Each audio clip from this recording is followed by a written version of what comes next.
Hey everyone, 99% of you watching aren't subscribed. Let's change that. Hit that subscribe button, and at 1,000 subscribers, we'll drop special stories just for you. The first thing I noticed wasn't that she collapsed. It was that she didn't belong. You get used to reading people when you live in a city like this. Commuters all move with the same rhythm. Heads down, earbuds in, minds somewhere else. Even panic has a pattern. Even chaos feels predictable. But she broke that pattern.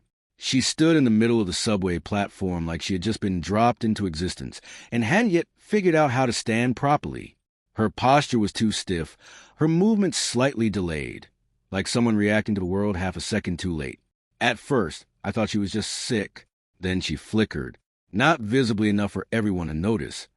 But I saw it. Her outline blurred for an instant, like heat distortion over asphalt. Her arms seemed to shift out of alignment with her body for a fraction of a second, then snapped back into place. A ripple passed through her, subtle but wrong. I blinked. She was normal again. Okay, I muttered to myself. That's new. The train thundered into the station, wind rushing through the platform.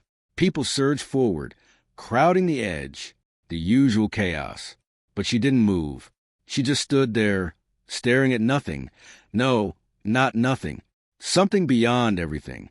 Then her knees buckled. She dropped. Hard. A few people glanced over, annoyed more than concerned. Someone called someone. A guy said half-heartedly, already stepping around her.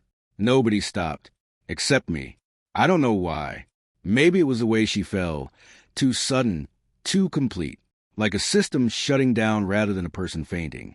Or maybe it was the way she looked at me just before she hit the ground. I pushed through the crowd and knelt beside her. Up close, the rawness was even clearer. Her skin wasn't just pale. It had a faint, shifting sheen, like light passing through layers that shouldn't exist.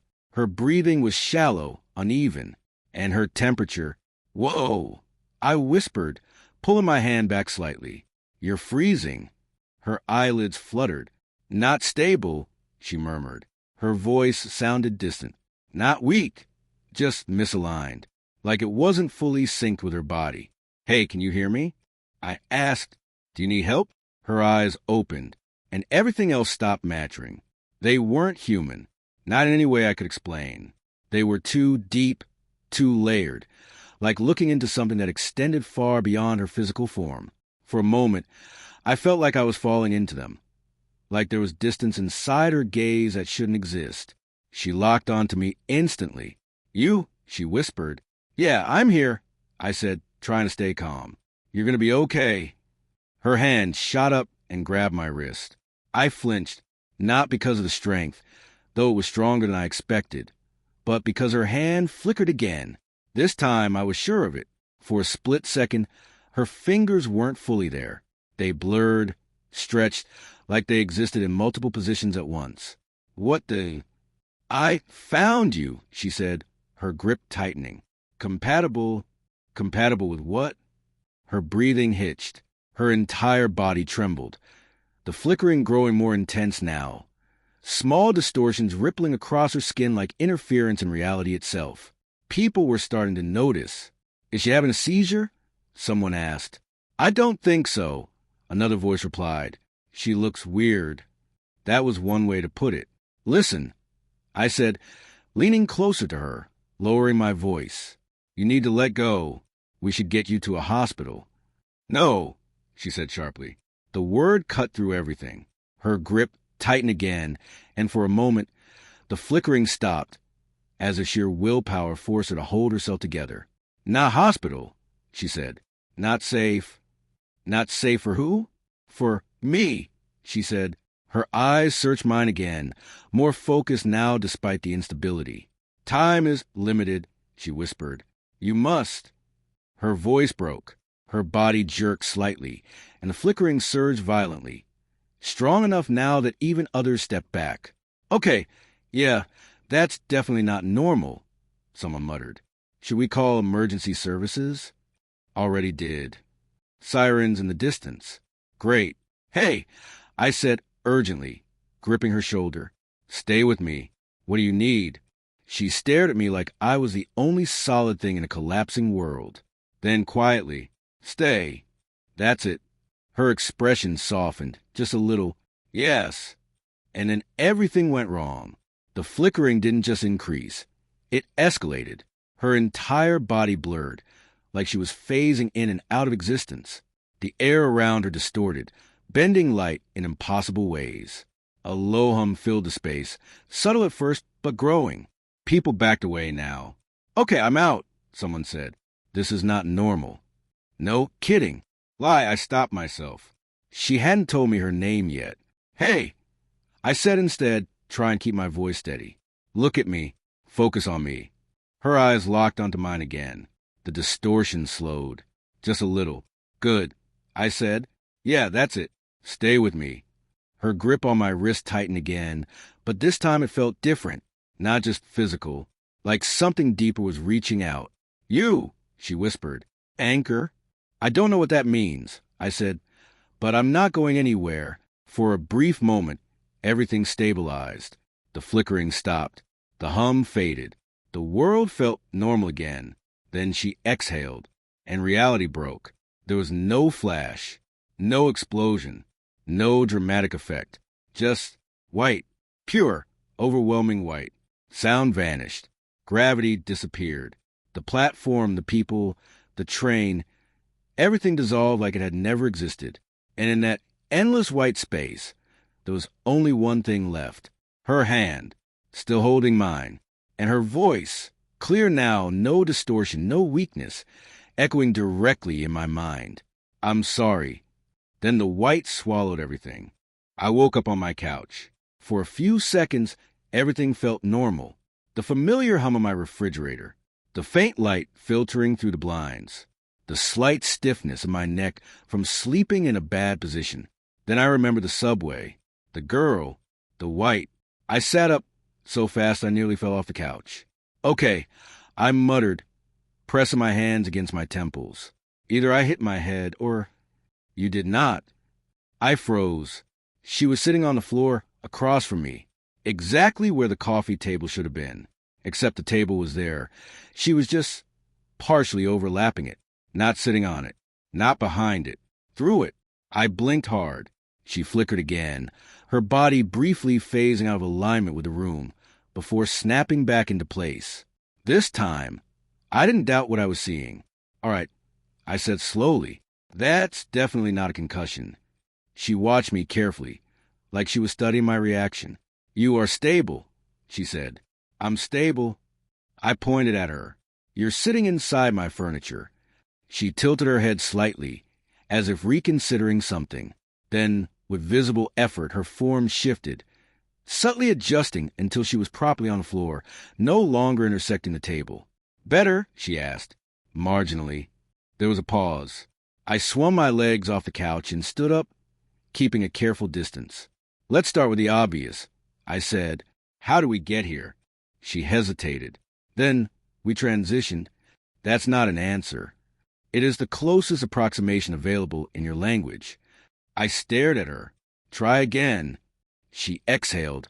Unnecessarily, I suspected, but it made her seem more human. "I moved us," she said, "from one spatial state to another. That's teleportation." "It is not exactly." "It's teleportation," I repeated. "You teleported us into my apartment." She considered that. "Yes." "Great," I said. "Fantastic. Totally normal day." I started pacing. "Okay, new question. Who are you?" She straightened slightly, as if this part mattered. "My designation cannot be expressed in your language," she said. "It is not a sound, but a pattern." "Of course it is. You may call me Lyra." I stopped pacing. "Lyra," I repeated. "Okay, I know your name," she said. I narrowed my eyes. "That's not comforting." "I access it during contact," she explained. "Surface-level cognition only." "Only," I echoed. "You went into my head." "Briefly." "Still counts." She looked down, almost apologetic. "I required confirmation," she said, "that you were compatible." That word again. I crossed my arms. "All right, We're back to that. Compatible with what exactly? She looked at me, really looked at me, and this time there was no flickering, no distortion, just a steady, focused gaze. With survival, a chill ran down my spine. Explain. She folded her hands in her lap, an oddly deliberate, almost practiced human gesture. My species, she began, does not exist in the same way yours does. Yeah, I got that part. We are not bound to fixed biological forms. Our consciousness exists as structured energy across multiple dimensional layers. Okay, I said, you're going to have to dumb that down. She paused, searching for the right words. I am not entirely here, she said finally. Part of me exists in your world. The rest exists elsewhere. And that's a problem because her expression tightened. Because the connection is failing. I frowned. What connection? The one that keeps me coherent, she said. Your universe is incompatible with my natural state. I am losing synchronization. As if to prove her point, her arm flickered again, briefly dissolving into translucent fragments before reforming. See, she said quietly. I swallowed. Okay, that's not good. No, she agreed. It is not. So fix it, I said. Go back to wherever you came from. I cannot. Why not? Because it is not just me, she said. It is all of us. That stopped me. All of you. She nodded. Our entire civilization is experiencing the same degradation. We are becoming unstable, fragmented. And you came here for help? Yes. Why Earth? Because your species is uniquely compatible with ours. I let out a short, disbelieving laugh. Of course we are. She didn't react.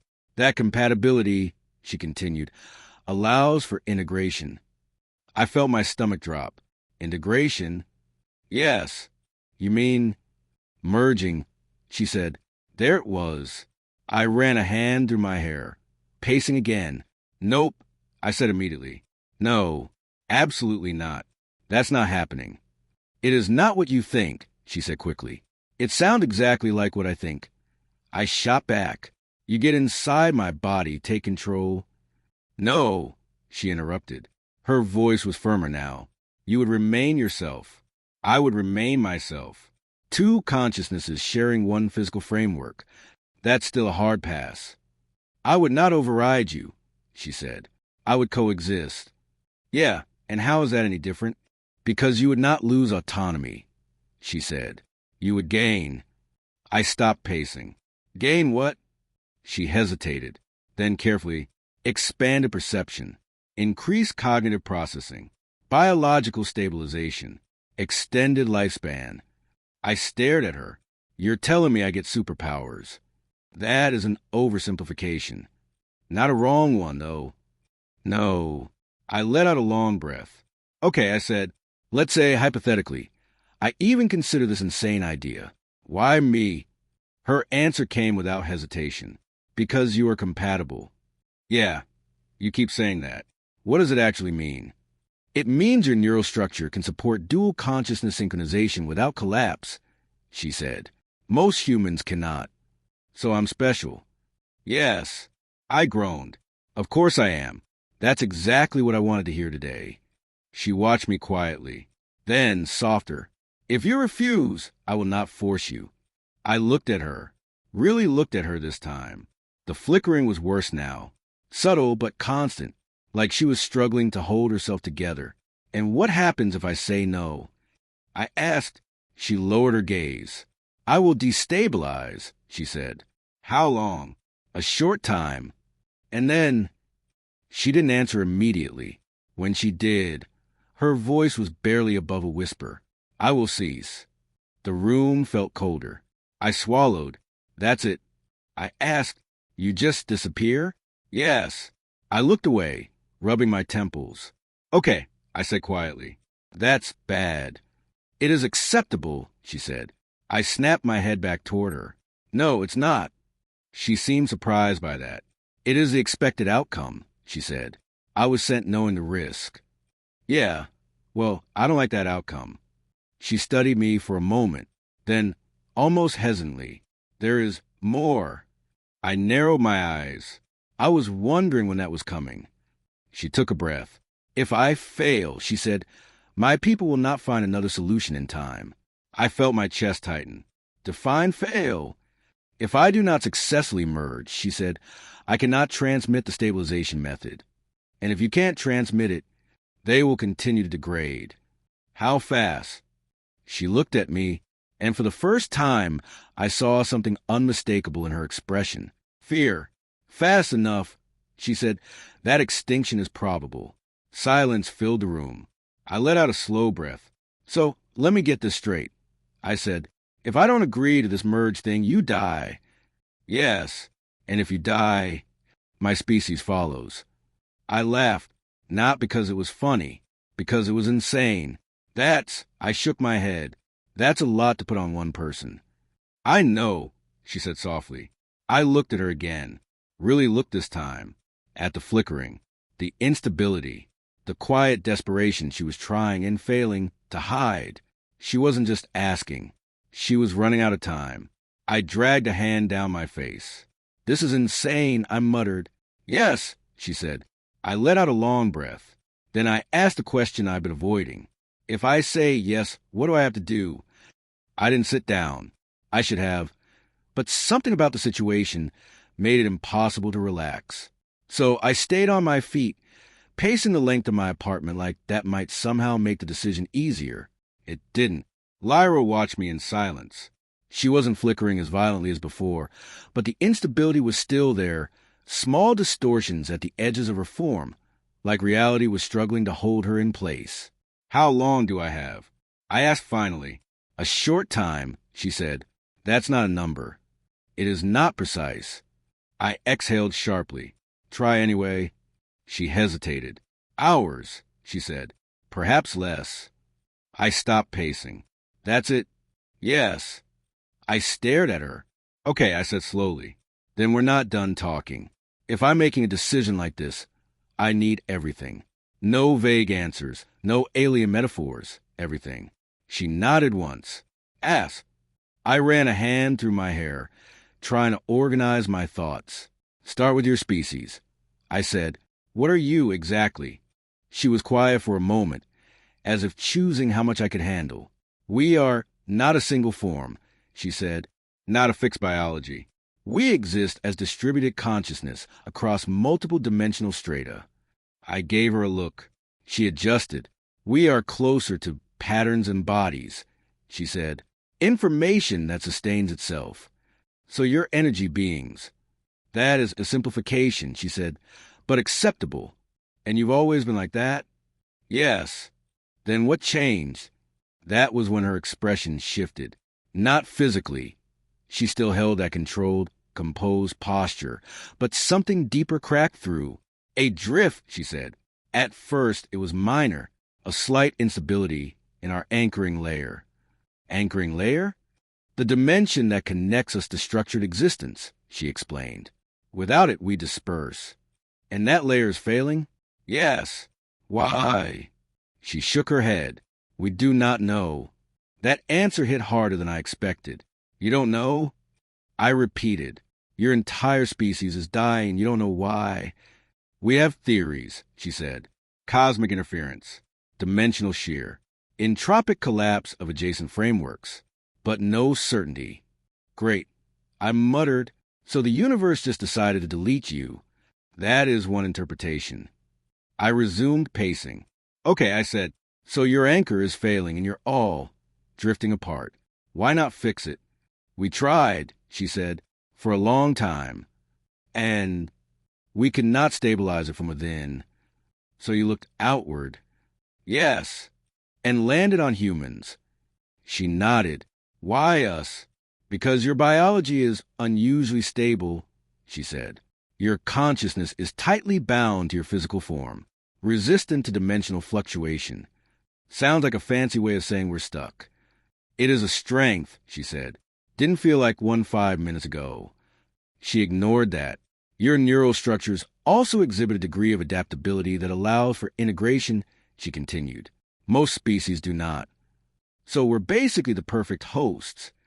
Partners, she corrected. Right. Partners. I paused. And how many of you are there? A significant number. That's not helpful. She seemed to calculate. Billions, she said. I froze. Billions? Yes.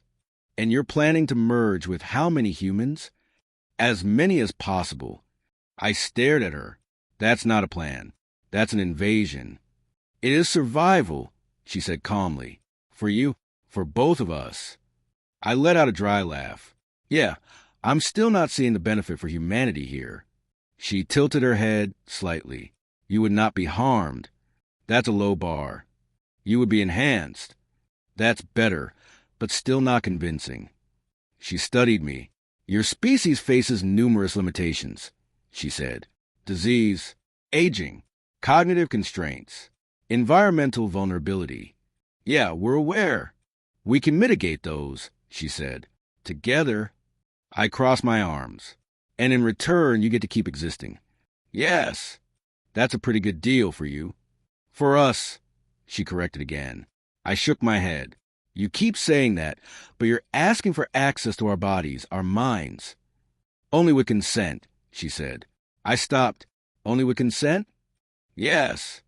No forcing, no takeovers? No. And if someone refuses? We do not merge with them. I studied her carefully. You're telling me your entire species is on the brink of extinction, and you're still sticking consent? Yes. Why? Her answer came without hesitation. Because without it, we would not be ourselves anymore. That wasn't what I expected. I frowned. Explain.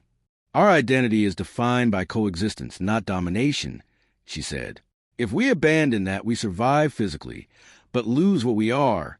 So you'd rather die than become parasites. She didn't flinch. Yes. That shut me up. For a moment. The only sound in the room was a faint hum of electricity and my own breathing. Okay, I said finally. That's not what I was expecting. She said nothing. I resumed pacing, slower this time. So let's say this works. I said, you merge with me, you stabilize. Then what? I transmit the method to my people, she said.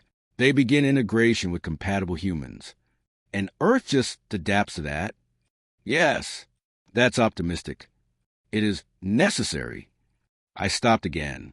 And if it doesn't work? I asked, if something goes wrong with a merge? She hesitated. That was the first time she'd done that in a while. Then both of us may destabilize, she said. Define destabilize. We cease. I let out a breath. Great. So best case scenario, I share my body with an alien and help save billions of lives. Worst case scenario, we both stop existing. Yes. Those are some high stakes.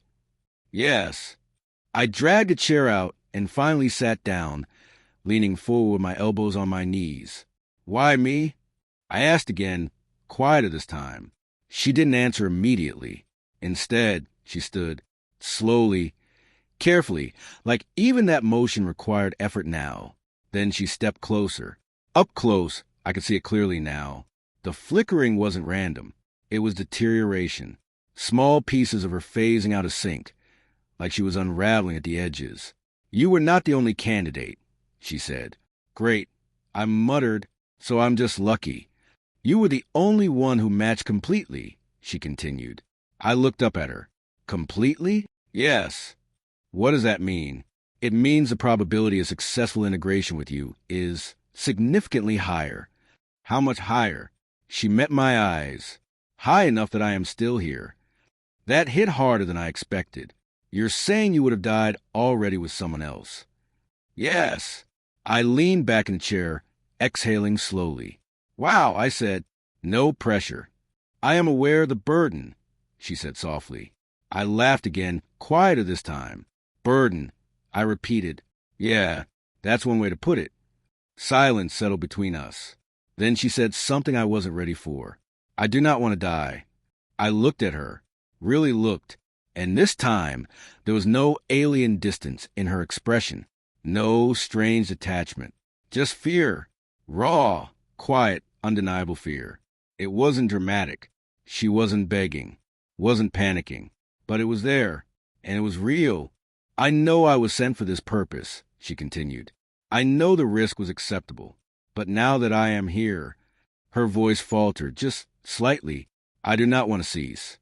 Something in my chest tightened. I looked away. Yeah, I said quietly. I get that. Another pause.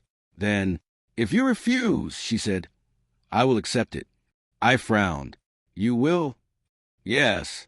No arguments? No last-minute persuasion. She shook her head. No. That's it? You just die? Yes. I stared at the floor. That's insane. It is consistent with who we are. I let out a long breath, running both hands through my hair. This is insane. I said again, louder this time. Yes, she agreed. I laughed weakly. At least we're on the same page. She didn't respond. I looked up at her again, at the flickering, at the instability, at the fact that she was running out of time. And somehow, despite everything, she was still standing there, waiting, not forcing, not demanding, just waiting. I exhaled slowly. If we do this, I said, I need to know one thing. She straightened slightly. Ask. I met her gaze. No lies, I said. No half answers. Yes. I hesitated. Then, after the merge, do I still get to be me? She didn't hesitate. Yes. I held her gaze for a long moment, searching, doubting, trying to find any sign of deception. There wasn't any, just honesty, and fear, and hope. I closed my eyes for a second, then opened them again. Okay, I said quietly. Her expression shifted just slightly, not relief. Not yet, but close. Okay, she repeated. I nodded once. Tell me how to do it. There was no machine, no glowing chamber, no countdown, no dramatic sci-fi ritual like I half expected. Just my apartment, my uneven breathing, and Lyra standing in front of me, slowly coming apart. Up close, it was worse than before. The flickering had spread across her entire body now. Thin fractures of unreality running through her form. Parts of her lagged behind when she moved, like her existence was struggling to stay synchronized. How much time? I asked. She didn't answer immediately. Instead, she looked at her own hands. They trembled, then phased, briefly becoming translucent before snapping back. Very little, she said. Yeah, I muttered. I figured. I swallowed, trying to steady myself. All right, I said. No more delays. You said you'd tell me how this works. She nodded. It is not a physical process, she said. There is no external mechanism. The integration occurs at the level of consciousness. Meaning, I align with you, she said. Our cognitive structures synchronize. Once resonance is achieved, the merge stabilizes naturally. I stared at her. That didn't make it clearer. She paused and stepped closer. You do not need to understand it, she said softly. You only need to allow it. That's not reassuring. I know. She raised her hand slightly, hesitating. For this to work, she continued, you must not resist. Your mind will react. It will attempt to reject me. Sound about right. You must let it happen anyway. I let out a breath. Okay, I said, and what does it feel like? She searched for the words. Like expanding, she said, and dividing, and becoming more. That's vague. It is the closest I can provide. Of course it is. A faint, almost human hint of a smile touched her expression, gone as quickly as it appeared. Then she grew serious again. Once we begin, she said, there's no reversal. I nodded slowly. Yeah, I said, I assumed that part. She stepped closer again. Now she was right in front of me, close enough that I could see the instability in detail. The way her edges shimmered, like reality couldn't quite hold her shape. Close enough that I could feel the cold radiating from her. You may experience disorientation, she said. Memory overlap, sensory distortion. Great, but you will not lose yourself, she added. I met her eyes. You're sure about that? Yes. No hesitation. No doubt. Just certainty. I took a deep breath. All right, I said quietly. Let's do it. For a moment, she didn't move. Then, very slowly, she lifted her hand and placed it against my chest, right over my heart. Her touch was cold, but not empty. There was something there, something present. Focus, she said. On what? On me. I let out a shaky breath. Okay, I said, I'm focusing. Do not resist. I'll try. That is enough. There was a pause. A single, quiet moment where everything held still. Then something shifted. At first, it was subtle.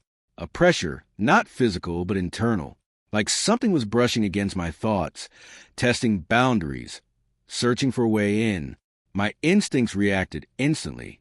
No, the resistance was automatic, immediate. My mind pushing back against something unfamiliar. Lyra's voice came, not through my ears, but inside my head. Do not fight it. I'm not trying to. I started, but the words fell apart as the sensation intensified. It wasn't pain. It was expansion. Like my thoughts were stretching beyond their normal limits. Like something was opening inside me. Doors I didn't know existed.